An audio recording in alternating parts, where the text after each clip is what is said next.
esse problema que está posto na formação profissional, ele é um problema da sociedade. A sociedade em que a gente vive, na sociedade em que a gente vive, a gente está perdendo a governança sobre a informação que a gente produz.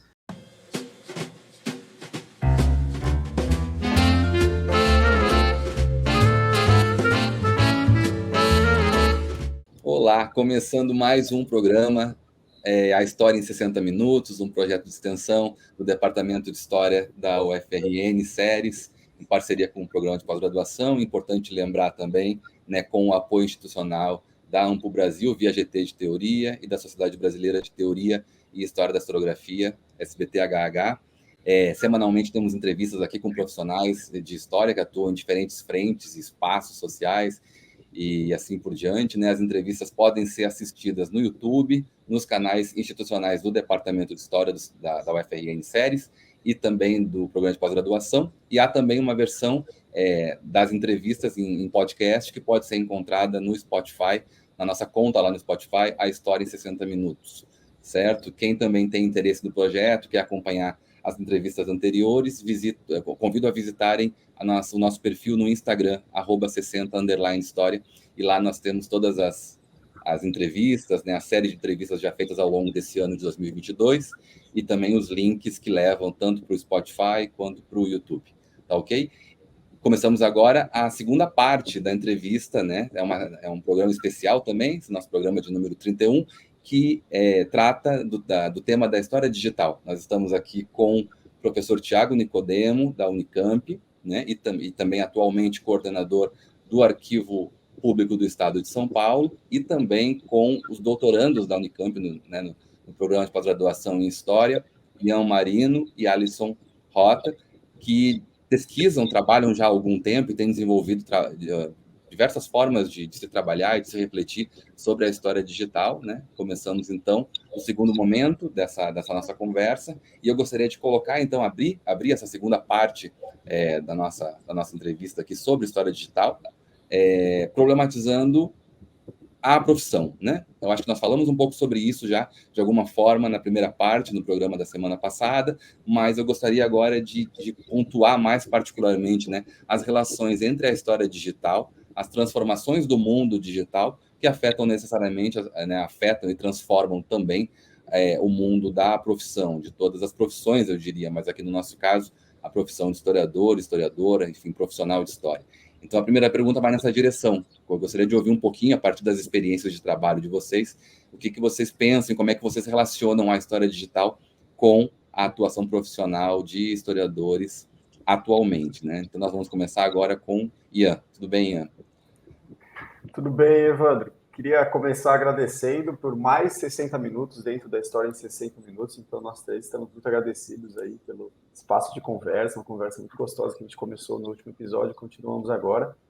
E a gente comentou um aspecto interessante na última conversa, que foi como que a ascensão da história digital e a ascensão do que é a história no século XXI, ela está imersa em uma série de paradoxos, que caminham entre a acessibilidade e a desigualdade, entre a criatividade e a precariedade infraestrutural, muitas vezes.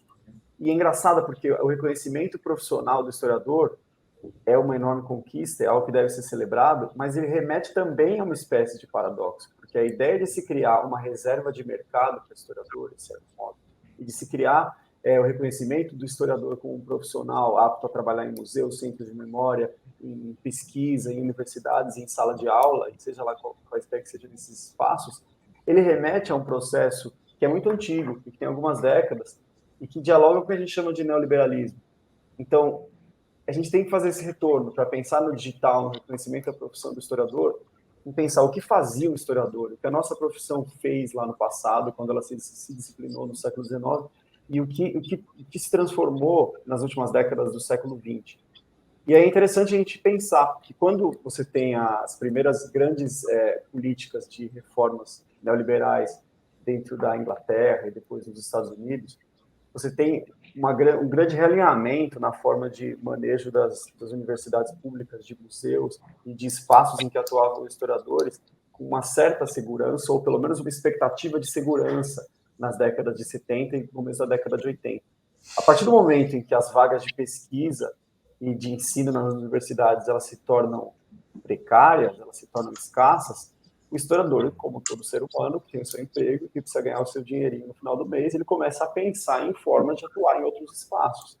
E é justamente nesse momento que você tem um alargamento das funções sociais do historiador, em que o historiador começa a trabalhar com mais atenção em museus, em que o historiador ele adentra projetos institucionais, e é também aí que acende a memória institucional, a memória empresarial, a criação de centros de memória, a atuação de arquivos privados, arquivos particulares que organizam seus centros. Os historiadores vão abrindo esses caminhos. Com a popularização de novas mídias, e a gente pode retomar, falar até, na verdade, da popularização da produção de documentários, por exemplo, na televisão, nos anos 90, se a gente pensar no Brasil, os historiadores ganham uma outra dimensão, que é catalisada a um nível nunca esperado com o digital, que é a possibilidade de atuação dentro da produção de canais de YouTube, dentro do podcast, dentro de plataformas de divulgação de história pública. Então, o historiador, ser historiador, hoje é muito diferente do que era ser historiador, de certo modo, antes de todas essas transformações colocadas em cena pelo neoliberalismo. Não no sentido de que a profissão, com os seus métodos e a sua epistemologia, mudou completamente, mas no sentido de que a atuação concreta do historiador na sociedade mudou. Ela é diferente. E isso envolve nós abrimos os nossos olhares para o trabalho de história não ser só um trabalho individual, isolado, de historiador olhando para suas fontes, mas muitas vezes um trabalho de reunião de informações. Por exemplo, o segundo livro que você mencionou, o livro que nós estamos lançando agora, que é Por uma História da Covid-19, ele é um livro que, na verdade, é uma extensão de um projeto que surgiu durante a pandemia, que a pandemia, se a gente já estava entrando na discussão do digital, e nós comentamos no último episódio que todos os historiadores são historiadores digitais, com a pandemia isso ficou mais claro do que nunca. E uma questão muito cara a nós e a todos os historiadores, vendo o que estava acontecendo com a pandemia, era como nós vamos lidar com isso no futuro. Como que se será estudado, como que serão arquivadas, preservadas, quais são as evidências desse tempo que nós estamos vivendo.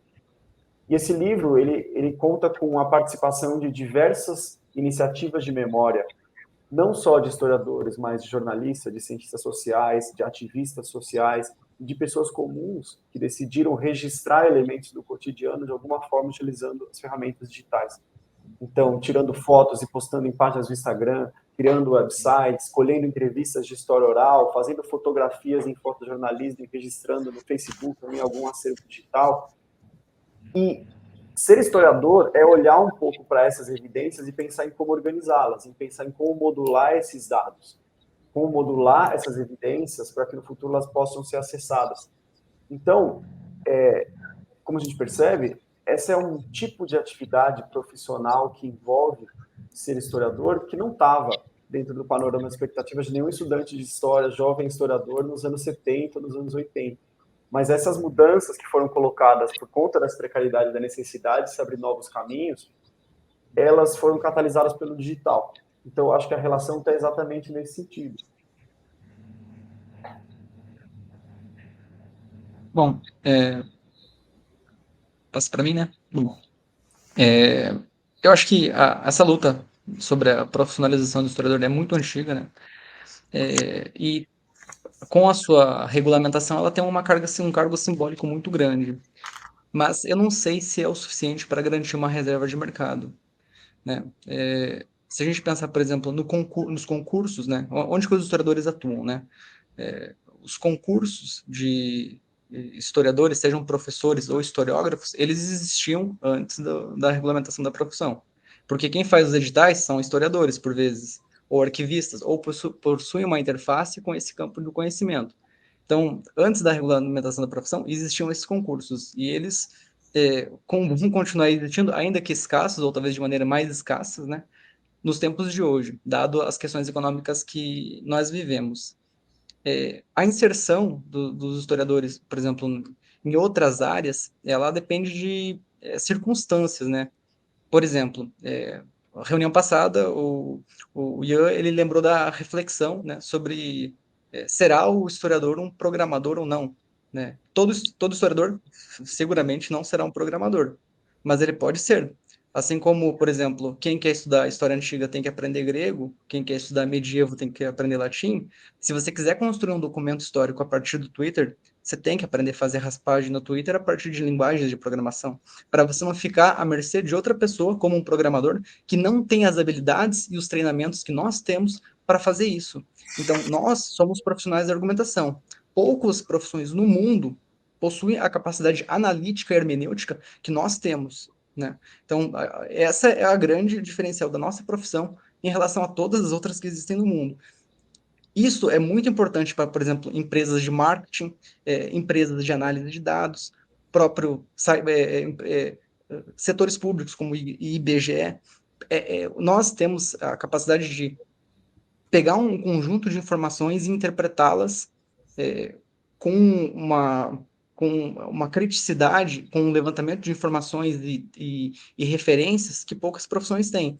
Então, aonde a gente vai se inserir vai depender de onde a gente tiver, digamos, talvez a liberdade ou talvez a coragem de se inserir.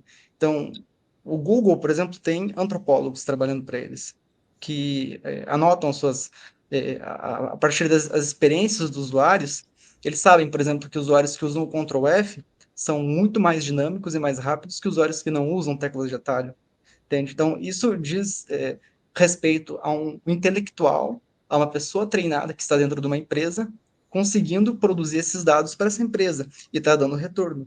Então, depende muito de questões circunstanciais. Seguramente, se os historiadores do futuro forem mais programadores, com certeza, eles vão estar bem mais inseridos dentro de uma iniciativa privada e até pública de atuação. Mas isso ainda é uma incógnita, né? Penso eu. Tiago? Os dois saberes mais importantes, né, para um aluno de graduação hoje não são exatamente os conteúdos dos cursos, né, ainda mais no mundo em que a informação é tão acessível, mas eles são a capacidade de organizar a informação, catalogar essa informação, e a capacidade de produzir de forma crítica e engajada, dominando as ferramentas técnicas, produtos de extroversão, de comunicação com públicos, que permitam que esses dados eles apareçam. Esses são os dois saberes que um curso de história deveria produzir. A questão é, os cursos fazem isso atualmente, né? Os professores desses cursos, eles são capazes? Por que eles não são? Né? Porque as gerações, na medida em que o conhecimento foi se tornando mais especializado, e os recursos de pesquisa foram sendo mais investidos nas universidades, né? A gente tem um quadro hoje, né, de formação de professores mais pulverizado, um pouquinho mais equânime no Brasil, mas isso não reflete exatamente o perfil dos professores que já estão nesses cursos dando aula, né? E sim dos novos que vão entrando. Mas, ao mesmo tempo, o problema é que o fato de ser novo não ajuda exatamente, né? Mas quando você treinou dentro de um esquema em que os documentos já estavam lá, o grupo de pesquisa já estava dado, o tema já era consolidado, você não é estimulado para pensar sobre aquilo e nem para ir atrás dessas ferramentas, né? Você simplesmente parte do pressuposto que o documento está lá, é um dado, o arquivo é um dado, e esquece parte importante da formação do historiador. Esse problema que está posto na formação profissional, ele é um problema da sociedade. A sociedade em que a gente vive, na sociedade em que a gente está perdendo a governança sobre a informação que a gente produz. A gente é cada vez menos capaz de gerir e dar sentido e catalogar a informação que a gente produz. Um caso bem interessante que eu venho estudando é o das fichas, que foram objeto do conhecimento do historiador. O historiador catalogava através das fichas, qualificava a informação, e essa era a parte que a gente basicamente aprendia no ensino de metodologia da história desde o século XIX até os anos 2000, até o Google. E daí que aconteceu? Por que as fichas acabaram? Foi porque os historiadores pararam de fazer? Sim, foi porque a gente começou a usar o computador, né, e usar os aparatos digitais, daí esse saber, e daí a gente começou a usar o Google, então não precisa classificar a informação se a informação já está classificada. Mas acontece que o saber de gestão da informação que está por trás das fichas, ele é o saber instaurador do próprio Google. porque o Google é justamente uma máquina de tagueamento e qualificação da informação. Então, vamos dizer assim, a internet, não foi por acaso que a internet ela foi o receptáculo de várias linguagens de catalogação da informação e qualificação da informação. E o saber onde isso estava antes era os saberes relacionados com a história e as ciências humanas. Então, houve, de fato, uma migração. Então, é um ato de resistência a gente investir numa formação profissional que qualifique as pessoas para saber dar conta, catalogar, classificar e organizar e preservar informações. Porque esse saber é o saber que a gente está perdendo. A gente está perdendo a governança sobre isso no mundo. A gente está perdendo o sentido. Mas a sociedade inteira está perdendo essa governança. Onde que ela está é um problema para ser estudado. Como intelectual, é justamente sobre isso que eu venho escrevendo. E como profissional, eu venho sentindo essa transformação na pele, porque durante a pandemia, a gente juntos, né, criou um Centro de Humanidades Digitais, foi inaugurado oficialmente em dezembro de 2020, com um monte de coisa que a gente foi aprendendo a fazer desses produtos e catalogando informação. E depois o centro, enfim, está aí acontecendo, né? Os alunos estão aí. E depois eu fui para o arquivo público. E o arquivo não é só o lugar de preservação, mas também é o centro gerencial de produção das regras e da gestão da informação no estado de São Paulo inteiro, especialmente no Poder Executivo Público. Então, eu comecei a aprender a ser gestor de dados públicos, tanto do ponto de vista da criação de leis e normas, quanto do ponto de vista do treinamento, quanto do ponto de vista de soluções técnicas, né? Então, o processo que eu estou mergulhado agora é como é que a gente preserva as informações que são nato digitais e digitalizadas do Estado de São Paulo. Não apenas preservar o que é do nosso acervo, mas preservar tudo que está sendo produzido para o futuro. E como é que esses dados eles podem ser cruzados? Como é que a gente pode tirar melhores informações desses dados? E daí você me pergunta, essa é uma profissão nova, né? Totalmente nova, fala que coisa incrível, né? Mas quando você olha para os fundadores do arquivo, em 1892, do Arquivo Público do Estado de São Paulo, você vai ver que, na verdade, eles foram imbuídos exatamente desta mesma missão, que é organizar a produção dos dados públicos, preservar esses dados no limite, mas antes de preservar, tirar informações gerenciais para fins de aprimoramento estratégico de políticas públicas. Quer dizer, a relação entre a história e a política era totalmente direta, né? Então, eu que te pergunto, né, a minha profissão é uma nova profissão ou é uma atualização da velha? E a mesma pergunta que a gente faz quando a gente faz, é a mesma questão, reverbera a mesma questão do primeiro bloco. A história digital é uma nova história ou é simplesmente a gente se adaptando a novas realidades para produzir história? Então, a resposta para os dois casos é a mesma. A história digital, ela não deve ser um campo específico, não deve ser uma disciplina, ela deve ser um jeito que todo historiador deve inquirir as suas fontes e a sua própria profissão. Então, ela, na verdade, é só um suporte, um jeito que ajuda a gente a pensar a história e a fazer melhor história. E fazer a história que é possível. Assim como a profissão que eu tenho hoje em dia, de gestor de dados do Estado, ela é também um jeito de atualizar a velha profissão dos historiadores na esfera pública. Uma das formas, pelo menos. E o tipo de treinamento que a gente pode dar para os estudantes também passa por muito desses saberes, como eu disse, né, de restituir aquilo que as ciências humanas estão perdendo, numa luta que é militante. Muito bom. Vocês recuperam a partir das experiências de vocês, o que é muito interessante, é justamente isso, assim, a ideia de que isso está colocado, né, num mundo em transformação, isso está colocado, isso atravessa a formação profissional nossa e de outros profissionais, né? Isso envolve também, eu acho que ficou bastante evidente, eu acho que os trabalhos de vocês, né, vão um pouco sinalizam para isso, né? As experiências profissionais também de vocês, né? Tanto o trabalho do Thiago como coordenador do arquivo, né, do arquivo público do Estado, eu acho que o que Alisson tem trazido aqui na nossa conversa também, no diálogo com a gestão de dados, sistemas de informação, vamos dizer assim, né?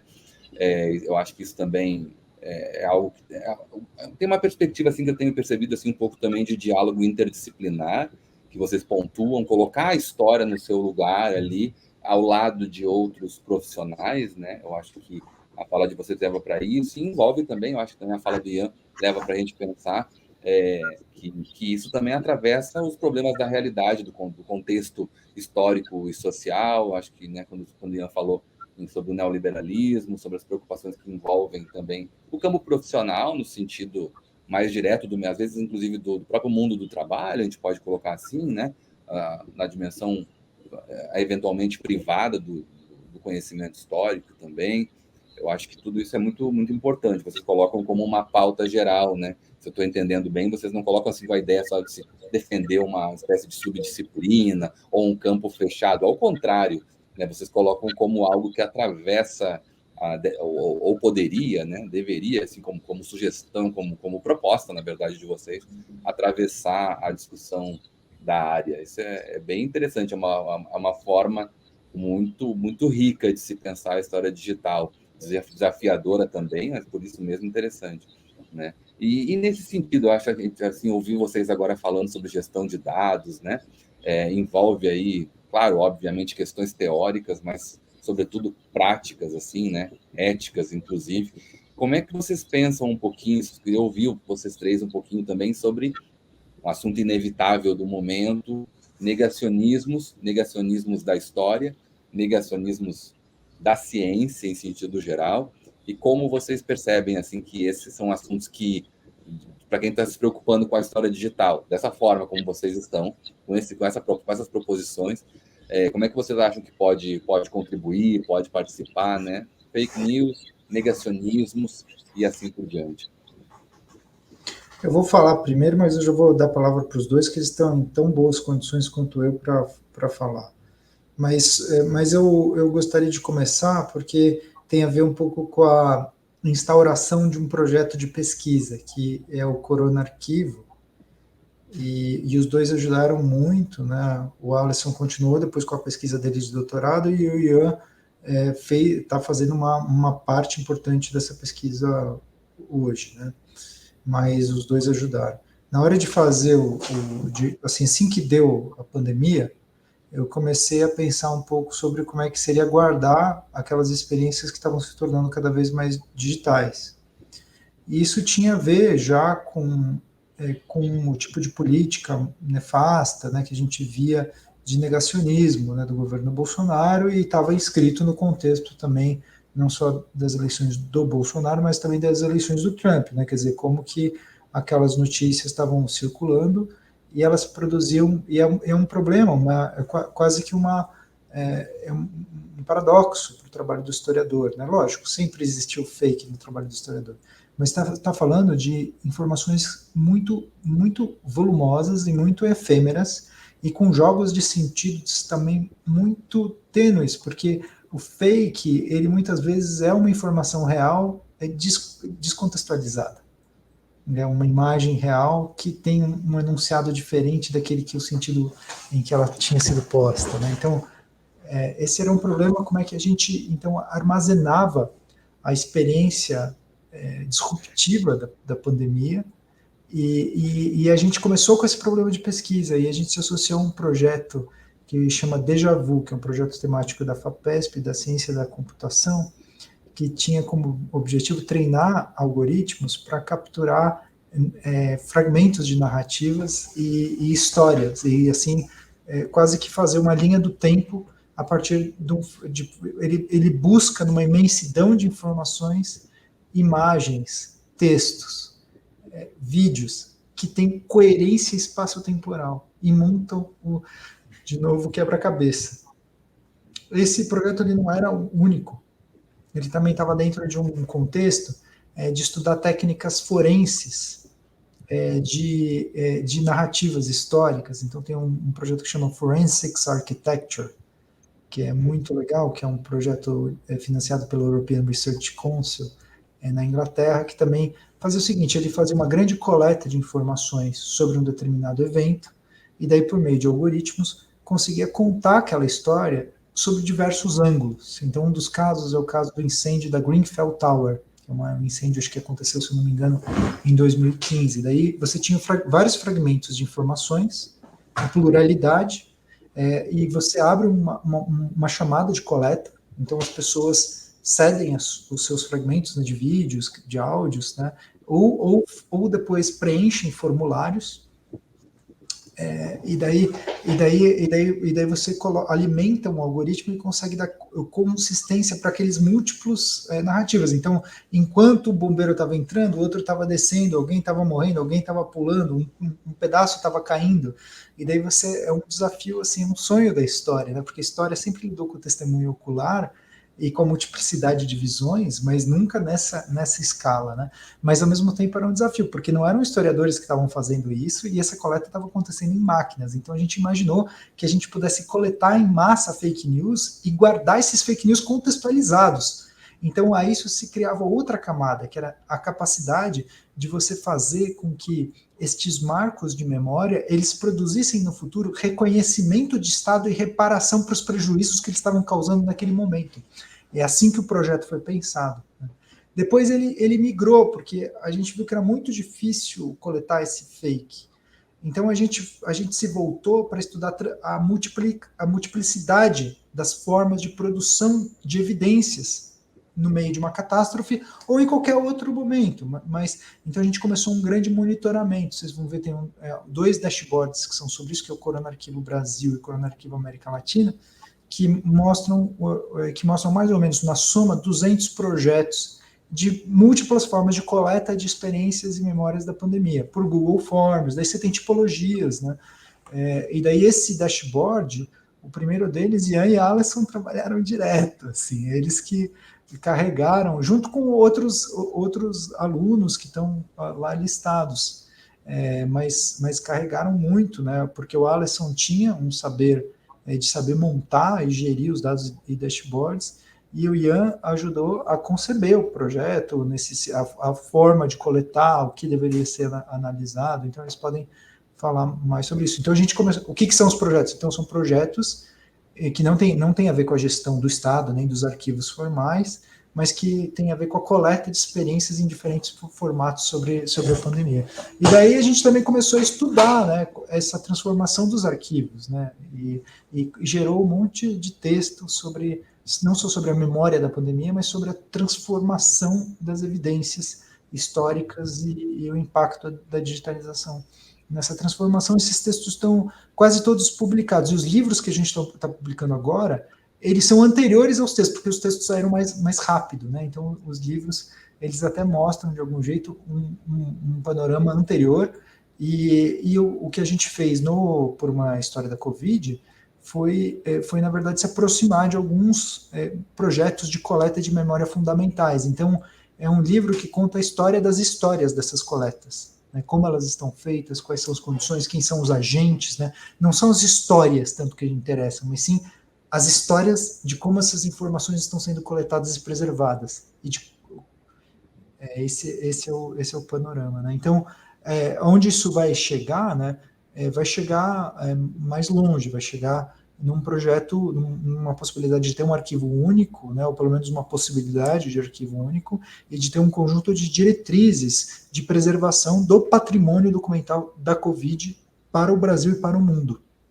E, possivelmente, uma reflexão sobre reparação, que isso é importante, né? O que é mais importante ser guardado, aqui, a lição que a gente tem aqui do arquivo, que o que é mais importante ser guardado é o que tem a ver com direitos que vão ser reclamados para o futuro, porque é isso que sustenta uma democracia, é a capacidade de você, pelo menos naquilo que diz respeito à memória e à gestão dos documentos e à história, que é a capacidade de você guardar coisas que depois você pode ser responsabilizado por.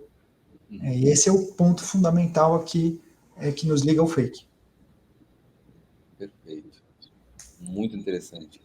Bom, sabe o que é mais curioso dessas questões de dados? Porque as mesmas lógicas para construir dados bons para vacina, dados bons para ciência, a mesma lógica é a lógica das fake news também, pelo incrível que pareça. As mesmas lógicas de programação. Vou tentar destrinchar um pouco esse raciocínio. Um dos trabalhos que existe, por exemplo, dentro do CH, dentro do Centro de Humanidades Digitais, é um motor de busca que a gente faz para documentos históricos, né? Então, eu comecei a catalogar, com o surgimento da pandemia, né, fechamento dos arquivos, comecei a catalogar arquivos digitalizados. A digitalização nada mais é do que uma foto, então foi construído todo uma automatização, né, um algoritmo, né, para transformar essas imagens em texto novamente, e depois foi construído outro robô para conseguir fazer buscas dentro desses documentos históricos. Então eu comecei inicialmente com a revista do IHGB, fui expandindo, e hoje a gente tem mais ou menos 700 mil documentos históricos, entre 1700 a 2008. Então, a gente tem, basicamente, a gente foi clonando vários acervos digitalizados e foi acoplando eles, dando origem a um novo acervo. Tudo isso, existe uma discussão gigantesca, né? Porque, por exemplo, para o Foucault, o acervo é o que pode ser dito, né? É o que guarda a informação e o que permite ser dito. Só que no momento em que eu pego vários acervos que não tem nada a ver um com o outro e coloco tudo junto, eu destruí todas as lógicas anteriores e criei uma nova. Então, só aí já existe uma discussão gigantesca, né? Quando a gente faz esse tipo de trabalho. Mas continuando. Então, a gente constrói esses algoritmos que nada mais são do que etapas, né? Sequenciamento de etapas. Então, eu faço o programinha, reconhecer os caracteres, e depois faço ele, por exemplo, eu quero a palavra historiografia, faço ele buscar em todos os documentos e trazer os resultados para mim. O que isso tem a ver com as fake news?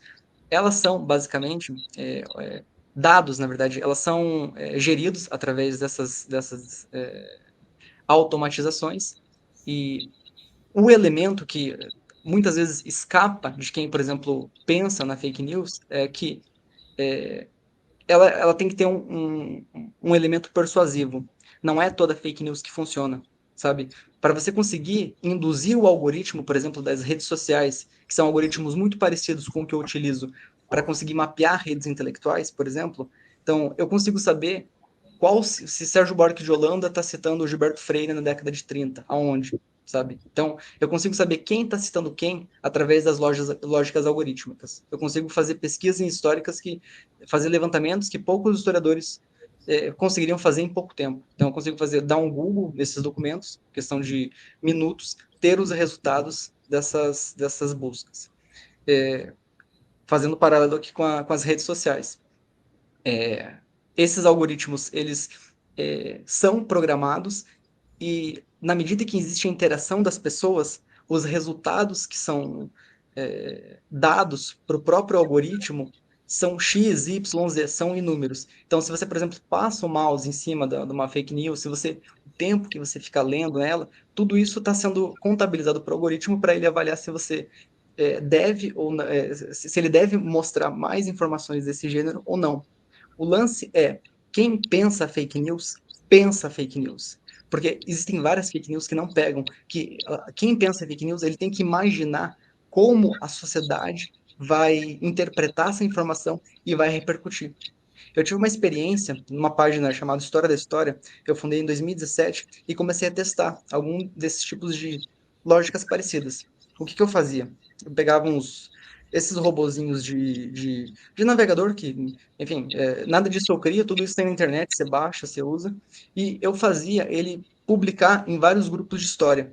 Então, eu criava uma publicação e começava a fazer esse robozinho, a distribuir as publicações da minha página em vários grupos de história. Só que tinha publicações que não iam, que as pessoas não tinham interesse, e tinham publicações que tinham interesse. E na medida que você começa a pegar como que as pessoas querem receber informação, que tipo de layout a imagem tem que ter, que tipo de persuasão ela deve ter, que tipo de retórica ela deve ter, você vai começando a ficar bom. E a gente está falando de fake news, né? A extrema-direita dominou essas linguagens antes da esquerda. Então, tudo isso que eu estou falando, provavelmente quem vai ouvir pela primeira vez. E não é muito comum as pessoas entenderem como que funciona esse mecanismo de disseminação e por que ele funciona. Ele funciona porque é na tentativa e erro. Você faz 50 fake news para metade de uma pegar. Você faz 1000 fake news para 2 ou 3 pegar. Então, existe, digamos, uma indústria de produção dessas notícias para conseguir fazer elas serem, digamos, terem a interação da comunidade de usuários para que possa impulsionar o algoritmo da rede social, que não tem nada a ver com isso. Então, é uma forma até de enganar o algoritmo da rede social para conseguir fazer com que esses acessos, essas visualizações gerem mais visualizações e mais compartilhamento. Então, é por aí.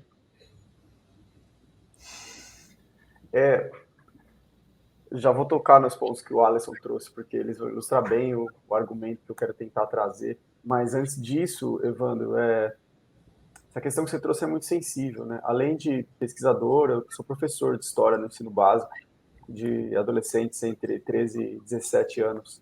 E assim, a gente percebe hoje como o digital, ele potencializou a circulação e a capacidade de uma pedagogia histórica paralela. Em paralelo, eu digo quase propositalmente, né, fazendo menção ao Brasil Paralelo, e que mostra o grau empresarial e organizado da produção de narrativas negacionistas. Sem contar as fake news, que não são exatamente a mesma coisa, né? O negacionismo na história não é exatamente igual às fake news, mas se a gente for olhar para esses dois temas, tem uma coisa super interessante de se pensar sobre o negacionismo, e que eu acho que diz respeito ao qual é o nosso papel, como que a gente pode atuar dentro do digital, e como que nós seremos conclamados pela sociedade para atuar nesse sentido, que esses temas negacionistas, eles surgem com relação a temas históricos sensíveis e traumáticos. Então, você não vai ver um discurso negacionista sobre a história da caneta ou sobre a história da bicicleta. Você vai ver um tema negacionista sobre a história da escravidão, da ditadura, do nazismo, do holocausto, do massacre contra as comunidades indígenas. E justamente esses temas traumáticos são temas muito complexos na nossa relação com o tempo e com a história, porque o trauma, né, em muitas definições, tanto de historiadores quanto da psicologia, ele é um passado que persiste. Então, ele é o passado que não foi rompido, que não ficou para trás. Então, a pessoa traumatizada é aquele trauma que persiste.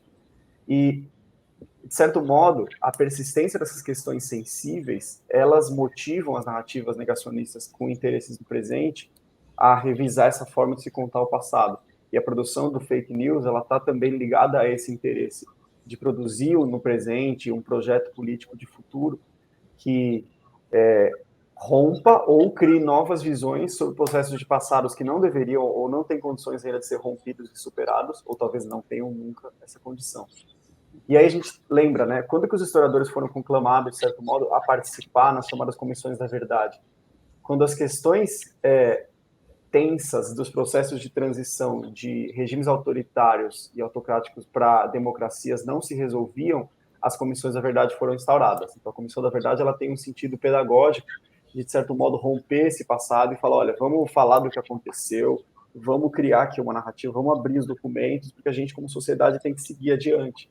Os historiadores são chamados nesse momento, tanto para dar contexto a eventuais processos de responsabilização de criminosos e de violadores de direitos humanos, quanto para contribuir com o processo de recolhimento de memórias e de criação, de certo modo, dessa narrativa, que seja uma narrativa da verdade.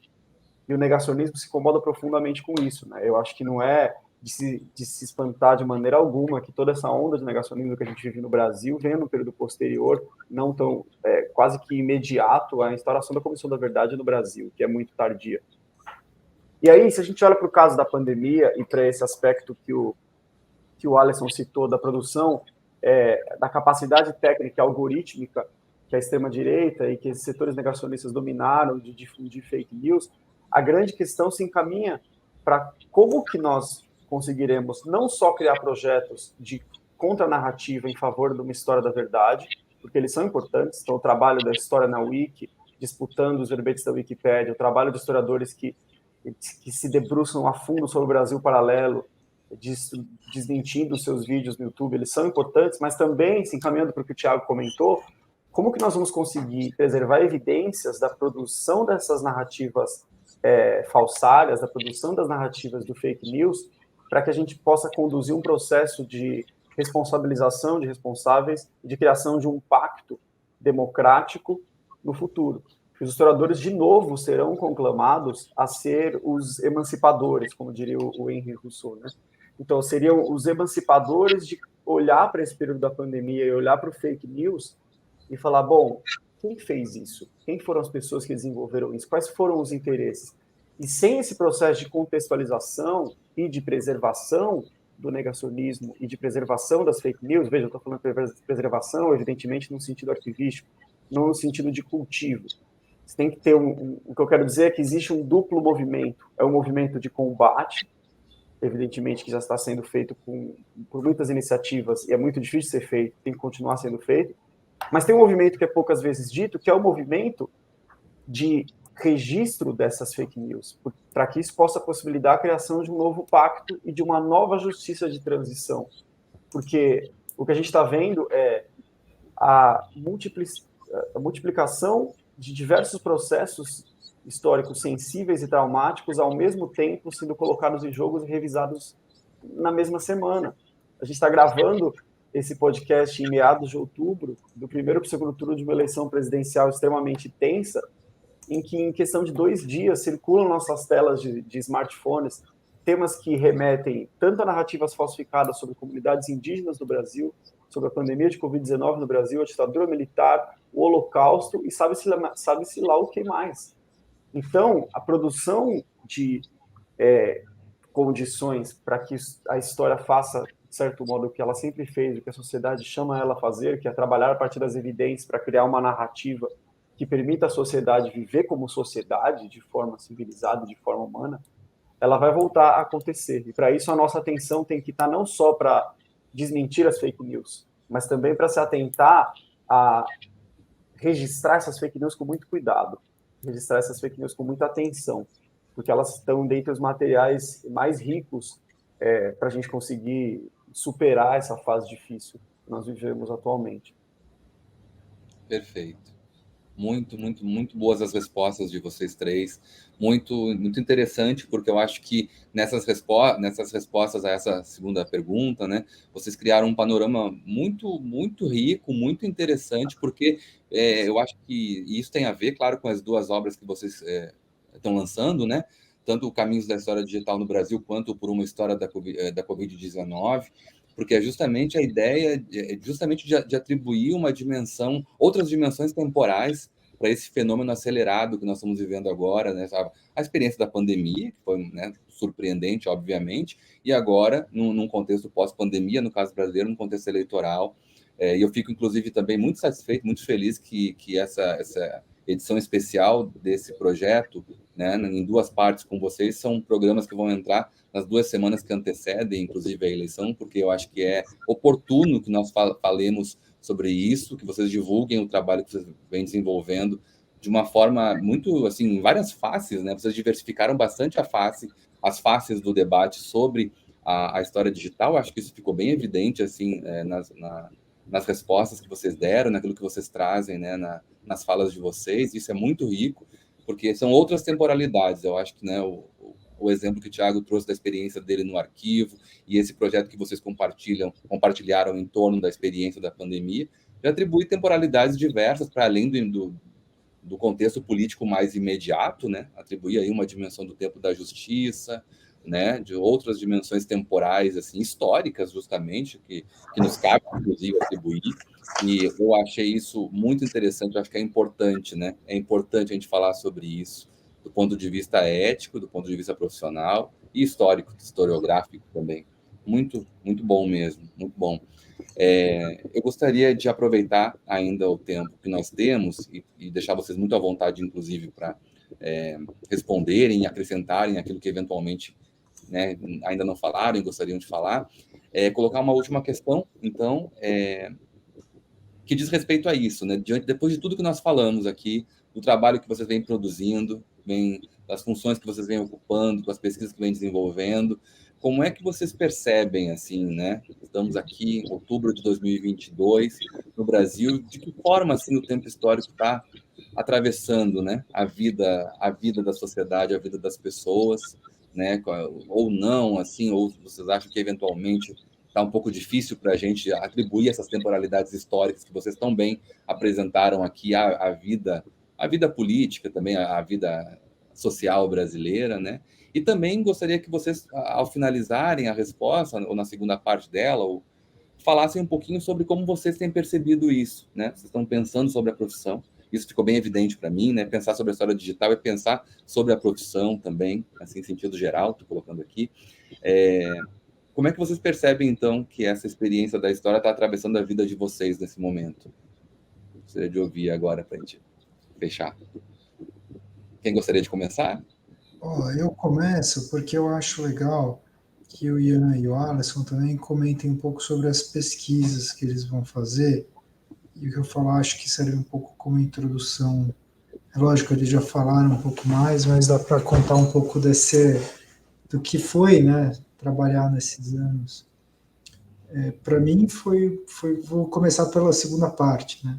Para mim foi muito maluco, assim, porque desde que começou a pandemia, a minha sensação foi a de alerta imediato, não só pelo medo, né, pelo receio da minha vida, das pessoas que eu gostava, mas também pelo que estava em jogo do ponto de vista político e para aquilo que tinha a ver com as minhas próprias competências como historiador, né? Então foi um alerta que eu senti mais foi profissional, foi uma espécie de chamado, assim.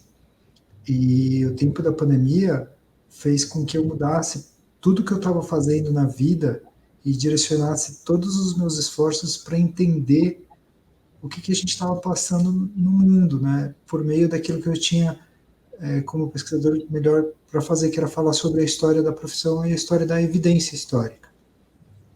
E daí isso também produziu uma interação muito grande com um monte de gente, né? Então também aprendi muito a pluralizar o conhecimento e de pluralizar as frentes e de abrir mão, assim, de algum tipo de orgulho individual, não que eu não tenha, mas no sentido de deixar as coisas acontecerem, né, de uma forma, porque assim a gente precisa se organizar para poder responder rápido, né, o que está acontecendo. E para isso, não adianta você começar a pesquisar para depois ir lá daqui a 2 anos escrever, né? A gente tinha que se organizar em grupo mesmo para poder dar conta e dar sentido do que estava acontecendo.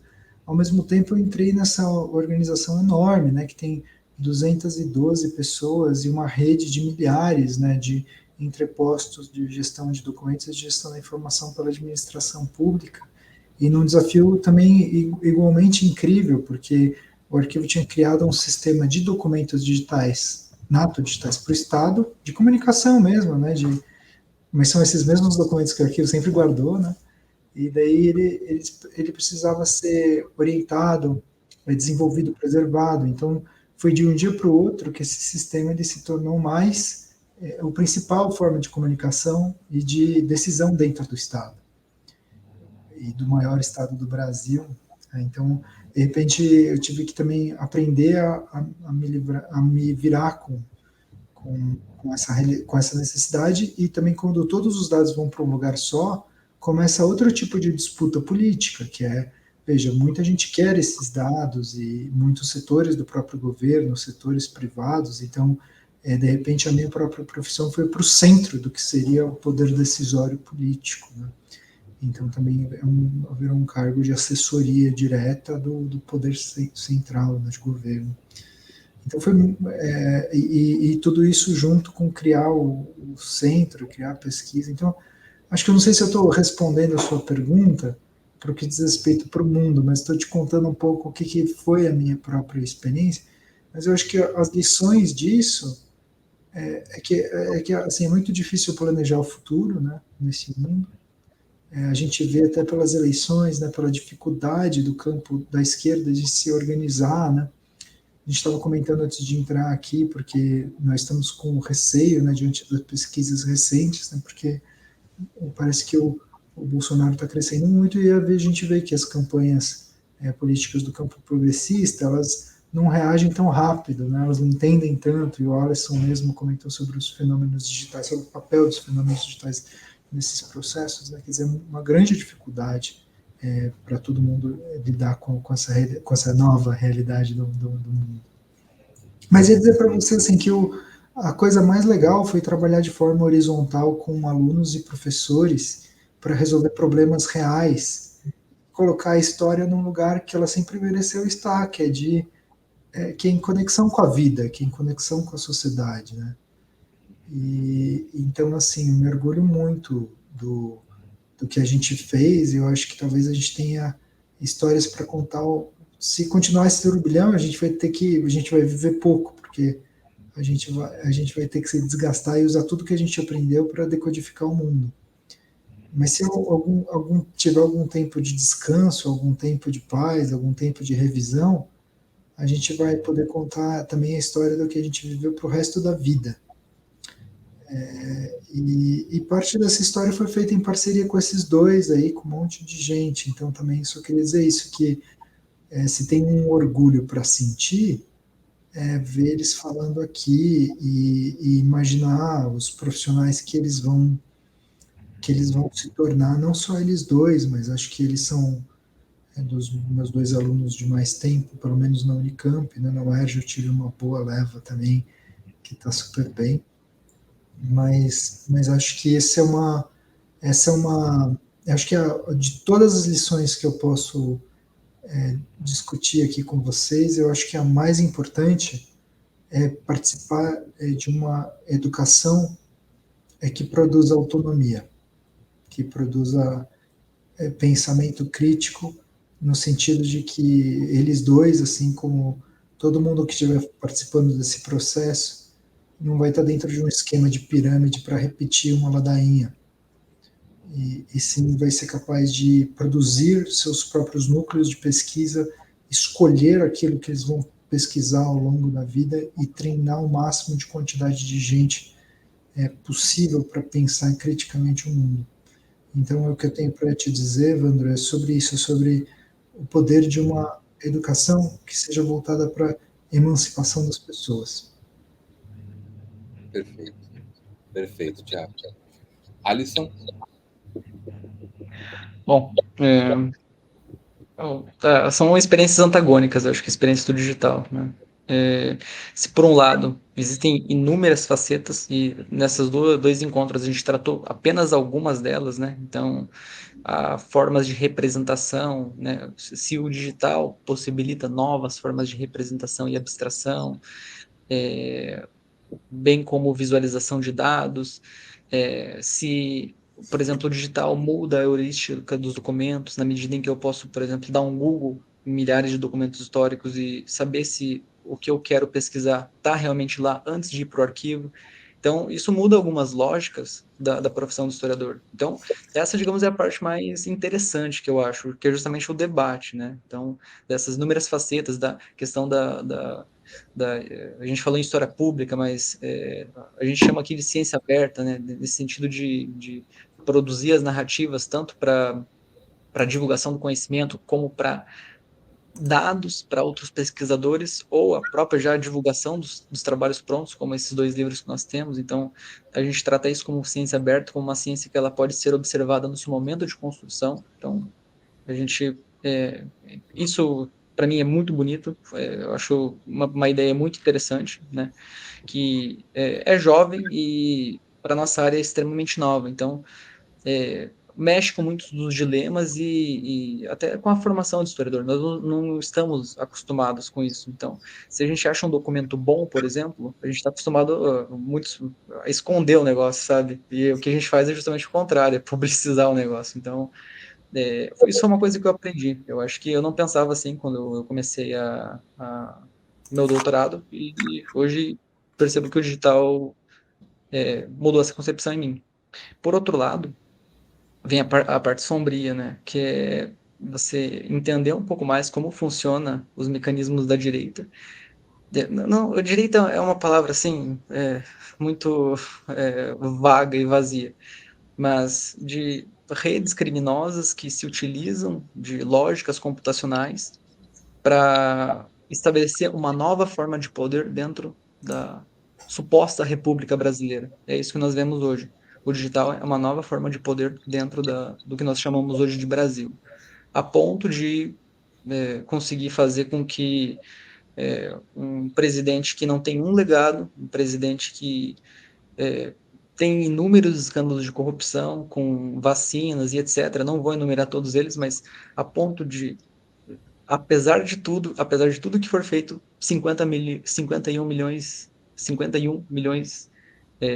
de pessoas votam nele. Então, e desses 51 milhões, pelo menos 30 milhões a gente poderia categorizar historicamente com o que a gente chama de fascismo. Então, o digital me permitiu observar o quão fundo são essas redes e o quão perigosas elas são e quão ardilosas elas são. Porque se a gente, por exemplo, pensar nas legislações dos últimos anos, a gente não pode negar que o STF teve um combate efetivo, tentou combater as fake news. Mas nas circunstâncias do jogo, o quarto poder, somado ao poder dos militares, por exemplo, agora um pouco mais de poder dentro da Câmara dos Deputados e dos senadores, faz com que qualquer outro poder, como o STF, que tente combater essas fake news, ele vai fracassar. Se o Bolsonaro for eleito, vai fracassar. E a tendência é o Brasil se tornar um país fascista. Então, essa é a parte mais sombria de você conseguir ver esses mecanismos atuando e funcionando.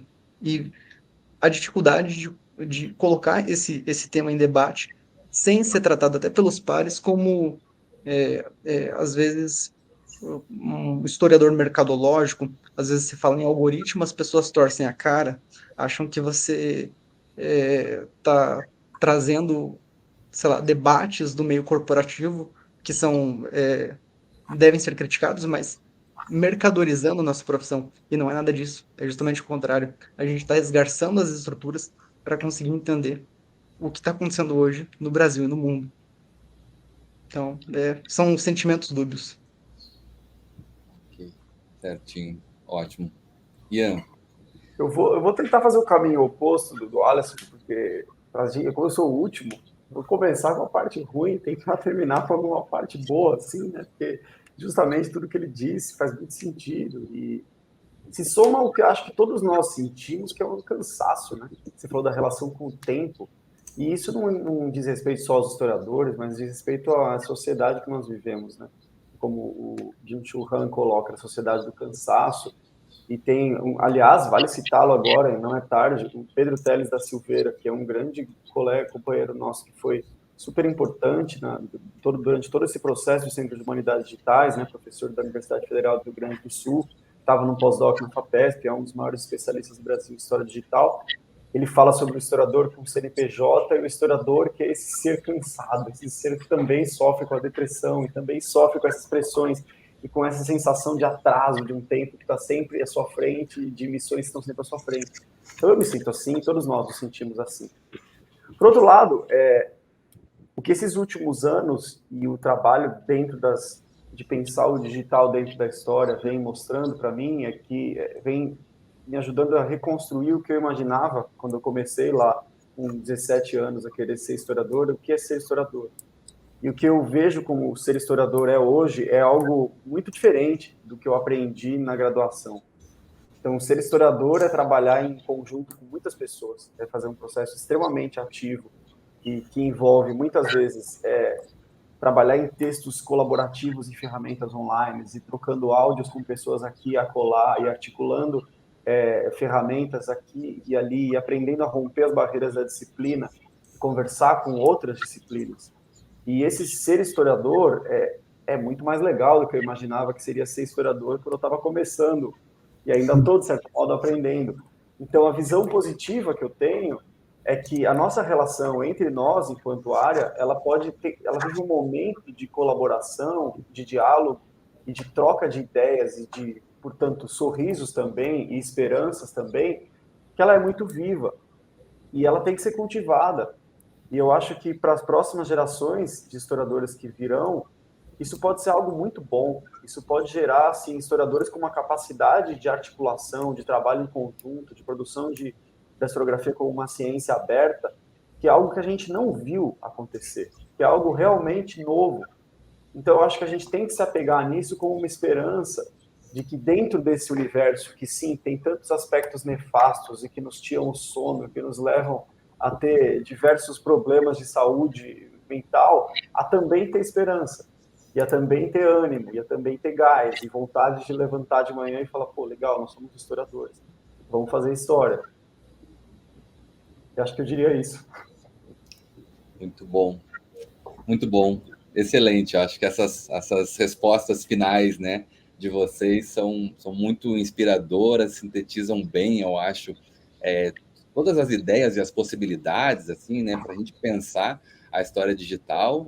Quero agradecer muitíssimo. Foi realmente muito bom estar com Tiago Nicodemo, Alisson Rota e Ian Marino aqui, né, nessas 2 horas dos nossos 2 programas. Que coisa boa. Muito obrigado pela generosidade de vocês, de se disponibilizarem a estarem aqui, e também pela oportunidade, também uma honra para mim poder falar sobre os livros que vocês estão lançando. Já estou curiosíssimo, inclusive, para ler, para ter acesso a eles, né? A editora Mil Fontes está publicando, agora, né, muito em breve, as 2 obras, então, fruto do trabalho desses 3 pesquisadores, Caminhos da História Digital no Brasil e Por uma História da Covid-19, né? Então, convido todo mundo já a procurar, assim que os livros estiverem disponíveis, né? Conhecerem o trabalho. Eu vou fazer isso. Espero que a gente possa continuar conversando em outras oportunidades. E valeu, muito obrigado mesmo por estarem aqui no nosso projeto, tá bom? Valeu. Valeu, Evandro. E para quem acompanhou a gente, né, só reforço o convite para que continuem acompanhando, compartilhando os vídeos e ajudando a fazer com que essas entrevistas circulem aí pela nossa comunidade de historiadores e para além também, tá bom? Obrigado, até semana que vem. Tchau.